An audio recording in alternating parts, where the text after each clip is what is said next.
नहीं मैं इसलिए मुस्कुरा रहा था कि राकेश भाई बहुत अच्छा बोलते हैं, लगातार बोलते हैं, हम पूरे स्पीड में, फ्लो में बोलते हैं। हम राकेश भाई से एक बार तो मिलके सीखना चाहेंगे कि इतना स्मार्ट, इतना अच्छा कैसे बोलते हैं।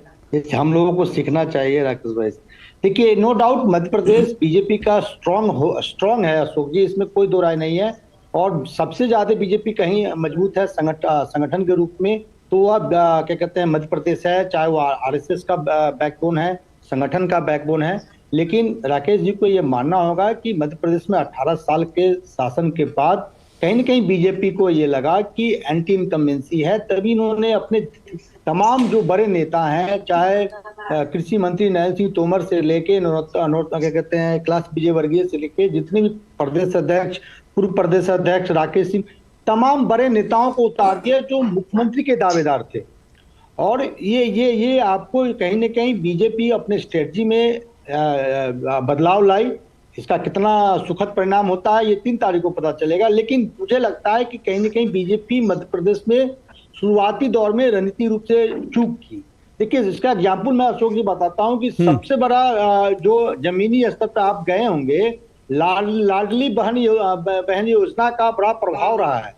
लेकिन मैंने ये देखा है कि जब नरेंद्र मोदी जी 2-3 रैलियां हुई थी, नरेंद्र मोदी शुरुआत में किए वहां मध्य प्रदेश में, एक भी भाषण में लाडली योजना का जिक्र नहीं था। जो सबसे ज्यादा प्रभावी जो योजना था मध्य प्रदेश में ग्राउंड लेवल पे, उसका प्रधानमंत्री का जिक्र नहीं करना, शिवराज सिंह चौहान का पहला या दूसरी सूची में नाम नहीं आना, फिर शिवराज सिंह चौहान के चेहरे पे चुनाव नहीं लड़ना। और मैं आज बता दूं बीजेपी तो, जो आज बीजेपी टफ फाइट कांग्रेस को दे रही है वहां, उसमें 2 कारण है। एक तो नरेंद्र मोदी जी का अपना लोकप्रियता है, नरेंद्र मोदी जी के कारण बीजेपी को हम्म। वोट मिलता है। दूसरा, शिवराज सिंह चौहान के विरुद्ध एंटी इनकम्बेंसी उतना नहीं है जितना विधायकों के विरुद्ध है।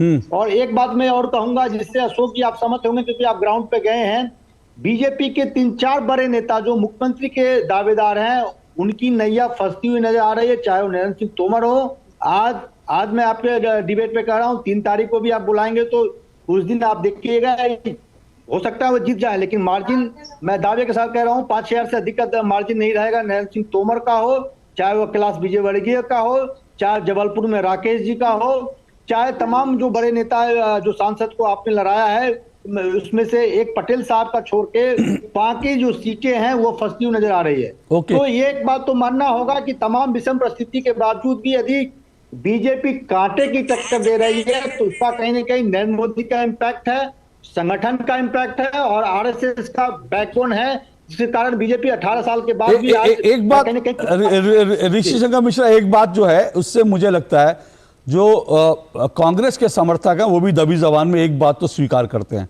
कि बीजेपी, जब ये मध्य प्रदेश का चुनाव जो है जब शुरू हुई प्रक्रिया, बीजेपी बहुत पिछड़ी हुई लग रही थी, लग रहा था कि बीजेपी की वापसी मुश्किल है।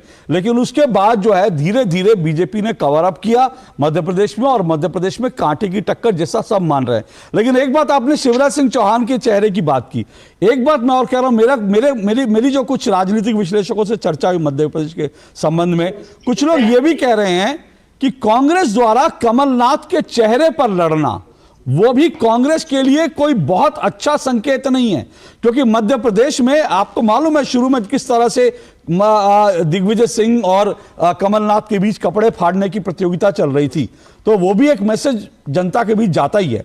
दूसरी चीज, कमलनाथ का कोई विकल्प कांग्रेस नहीं जो तलाश पा रही है। कमलनाथ कोई ऐसा चेहरा नहीं है मध्य प्रदेश में जिनको लगता हो कि हाँ कमलनाथ आएंगे तो मध्य प्रदेश का बहुत विकास हो जाएगा। क्या आपको लगता है कमलनाथ के सिर्फ चेहरे पर लड़ना वो कांग्रेस के लिए जो है वो थोड़ा सा मुश्किल है, वो थोड़ा अच्छी स्ट्रैटेजी साबित नहीं हुई?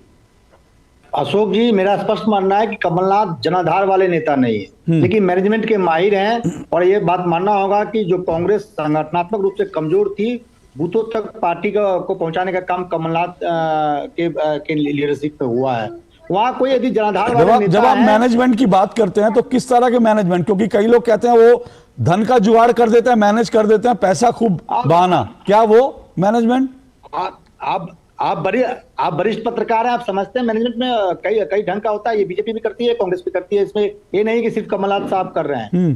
तो कहीं ना कहीं मैं मानता हूं, आप आपकी बात में दम है कि कुछ सीटों को लेकर दिग्विजय सिंह और कमलनाथ में काफी बहस भी हुई थी। और खासकर यदि नरोत्तम मिश्रा वाला सीट जो है दतिया, जहां पहले एक नायक साहब को दिया गया था, अवधेश नायक को टिकट दिया गया था, उस सीट को लेकर या ऐसे कई सीटों को लेकर दिग्विजय सिंह और कमलनाथ जी के बीच में डिफरेंसेस थे। बाद में सोनिया गांधी के हस्तक्षेप के बाद जो है ये जो डिफरेंसेस है उसको सॉर्ट आउट किया गया। तो और ये कहीं ना कहीं मुझे लग रहा है कि ये आपने बिल्कुल सही कहा कि कमलनाथ कोई बड़े जनाधार वाले नेता नहीं है। और शायद बहुत कम लोगों को मालूम होगा, कमलनाथ मध्य प्रदेश के रहने वाले भी नहीं है, वो कानपुर के रहने वाले हैं।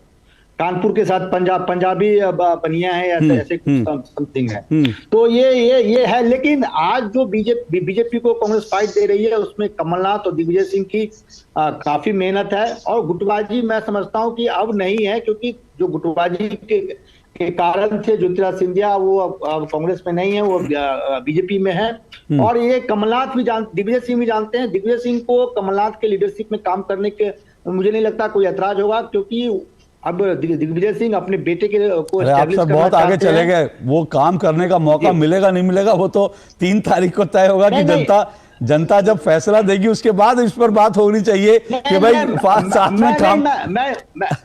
मैं प्रिडिक्ट नहीं कर रहा हूं, मैं कह रहा हूं कि दिग्विजय सिंह अपने बेटे को राजनीति में एस्टेब्लिश करना चाहते हैं। और कुछ सीटों को लेकर दोनों में मतांतर था, ये बात बिल्कुल सही है, वो सॉर्ट आउट कर लिया गया है। लेकिन मैं आज आपके चैनल पे कह रहा हूं कि बहुत ही टफ फाइट है। कोई भी पॉलिटिकल पार्टी जीतेगी 5 से 15-20 सीटों का ही अंतर रहेगा, उससे अधिक अंतर नहीं रहेगा। जी बिल्कुल, आप जो कह रहे हैं टफ फाइट है। पिछले बार भी ऐसा ही हुआ था अवधेश कुमार जी। पिछली बार 2000